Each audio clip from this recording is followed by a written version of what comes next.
Je suis ravie de vous retrouver sur le plateau télé des Journées francophones de radiologie 2017. Monsieur Jacques Zetoun, bonjour. Bonjour. Vous êtes le président de... Le vice-président. Le vice-président, pardon, de l'APF. Vous venez de participer à une session, ce qu'un radiologue ne devrait jamais dire à son patient. Alors, ma toute première question, c'est est-ce que vous avez eu les réponses à vos questions, à vos préoccupations? Partiellement. Partiellement. Je veux dire par là que la démarche qui est engagée ou poursuivie par la SFR est une très bonne démarche. Nous convergeons, de ce point de vue-là, nous convergeons, puisque la démarche, c'est de dire qu'il faut former les médecins à une meilleure relation entre les professionnels et les patients.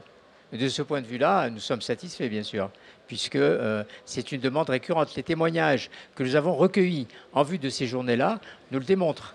Mais la relation ne se limite pas à l'annonce du diagnostic.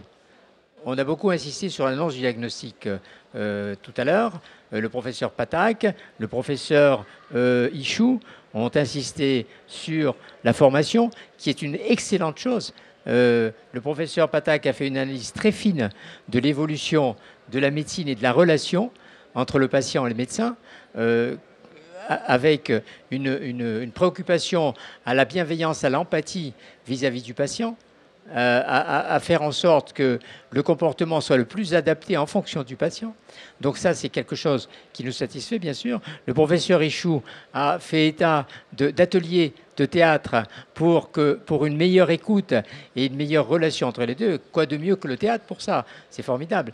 Donc, de ce point de vue-là, effectivement, c'est une très bonne chose. Mais les témoignages que nous avons vont un petit peu au-delà. Si vous permettez, je voudrais vous citer quelques témoignages. Je vais commencer par ceux que je n'ai pas pu citer tout à l'heure.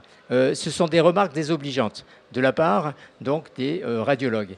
Je vous lis. Le radiologue a découvert une forte scoliose et m'a dit clairement qu'avec mon surpoids, il ne fallait pas s'étonner et qu'il serait peut-être temps d'arrêter le coca et les danettes. Voilà. Autre témoignage, étant en situation de handicap physique et en surpoids important, je suis allé dans un grand hôpital faire une batterie de tests pour trouver une solution pour perdre du poids avec mon handicap. À la suite d'une échographie cardiaque, il me sort « Vous avez autant de gras autour du cœur qu'autour des hanches. » Comment vous dire, je suis sorti dans un état psychologique déplorable, comment peut-on être aussi cruel? C'est le témoignage. Un autre dit, on dirait Robocop. C'est une radiologue qui regarde sa colonne vertébrale avec les tiges, les vis, le neurosimulateur. Un dernier témoignage, j'ai une prothèse vertébrale, arthrodèse lombaire. Le radiologue m'a dit, quand même, vous vous êtes fait ouvrir comme un cochon. Vous sonnez au détecteur de métaux?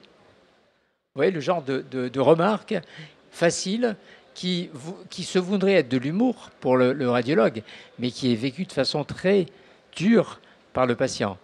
Parce que le patient n'est pas dans une relation d'amitié avec le radiologue. Et le radiologue confond parfois deux choses. Il va un peu trop loin parce qu'il veut faire de l'humour. Effectivement, entre les personnes handicapées, on fait beaucoup d'humour sur nos pathologies. Mais là, il s'agit d'une autre relation. Il s'agit d'un autre lieu. C'est plus la même chose. Alors, Jacques Zetoun, je voudrais revenir sur la manière dont on doit manipuler un patient en situation de handicap et l'écouter.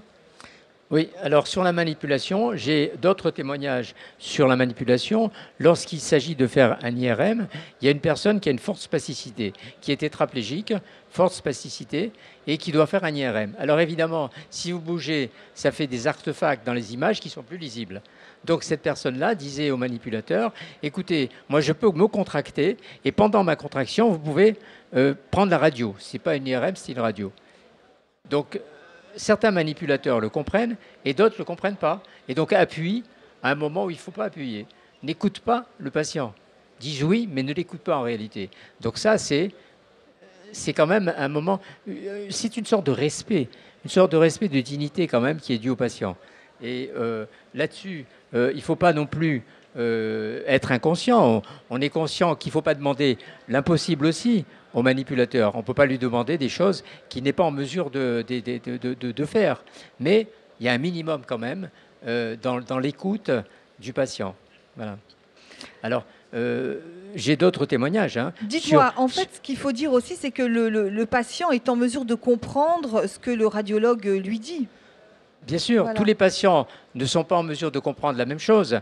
Évidemment, ça dépend aussi du comportement du patient. Comment est le patient? Le professeur Patak a parlé tout à l'heure du déni. Il y a certains patients qui sont dans le déni. Et quoi que vous leur disiez, ils n'écoutent pas, ils ne reçoivent pas, et ils sont en réaction permanente en disant « mais non, ça va s'arranger », etc. Donc, et d'autres patients sont plus à même d'écouter. Et il faut évidemment une attention, et il faut une perception très fine du médecin, et ça demande beaucoup de formation, et évidemment, ça demande un peu de temps. Mais je pense que même en peu de temps, on peut dire les choses mieux. Alors, on va parler également des difficultés d'accès au matériel. Là aussi, c'est un sujet que vous avez abordé. Eh bien sûr, le matériel n'est pas adapté. Il n'y a pas de table d'examen qui soit réglable en hauteur, par exemple. Donc vous avez souvent chez les médecins 3 marches pour accéder à la table. Comment voulez-vous qu'une personne en fauteuil roulant, par exemple, ou même qu'une personne âgée, tout simplement, puisse s'installer? Donc c'est bien pour tout le monde d'avoir une table réglable, même pour le thérapeute d'ailleurs. Pour les radios, c'est la même chose. Les tables ne sont pas adaptées. Quand vous faites une radio pulmonaire, vous êtes obligé de vous asseoir sur un siège qui doit faire 20 cm. Donc quand vous êtes en fauteuil roulant, faire un transfert, avec le risque de tomber, donc de ne pas être vraiment confortablement installé. J'ai participé en 2008 à une audition de la Haute Autorité de Santé sur l'accès aux soins des personnes en situation de handicap. Et on avait déjà pointé tous ces problèmes à l'époque. Et est-ce qu'il y a eu un suivi? Qu'est-ce qui s'est dit depuis? Est-ce que la NESM a fait des recommandations? Je ne suis pas sûr que la NESM ait fait toutes les recommandations qu'il fallait.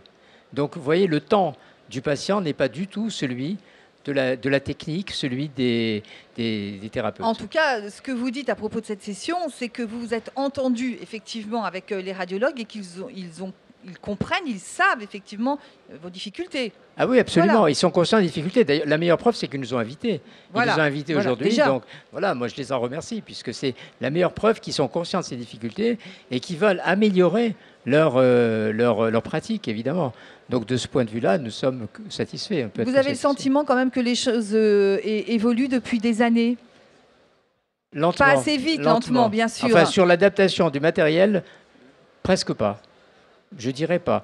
J'étais dans un institut pour faire un examen dans le 14e arrondissement et j'ai demandé au médecin, mais pourquoi est-ce qu'il n'y a pas de table réglable en hauteur?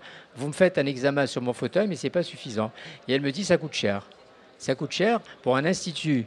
Une table, il pourrait y avoir une table, au moins une table réglable. Une table qui doit valoir, je ne sais pas moi, 1 000 € maximum. Ça coûte cher, alors qu'on repeint parfois des locaux pour le confort de tous, etc. Donc je trouve quand même cette réponse un peu juste, quoi. C'est pas sérieux, quoi. Je trouve que c'est pas sérieux.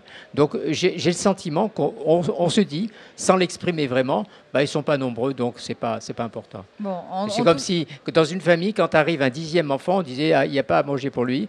Pour 9, il y en a, mais pas pour le 10e. En tout cas, votre présence ici au JFR est bien le symbole pour les radiologues de la compréhension de vos difficultés. Absolument. Voilà. Et de ce point de vue-là, et de l'importance de la relation entre le patient et son radiologue. Tout à fait. Bon, Voilà. en tout cas, Monsieur Zetoun, merci d'avoir répondu à mes questions. Merci beaucoup.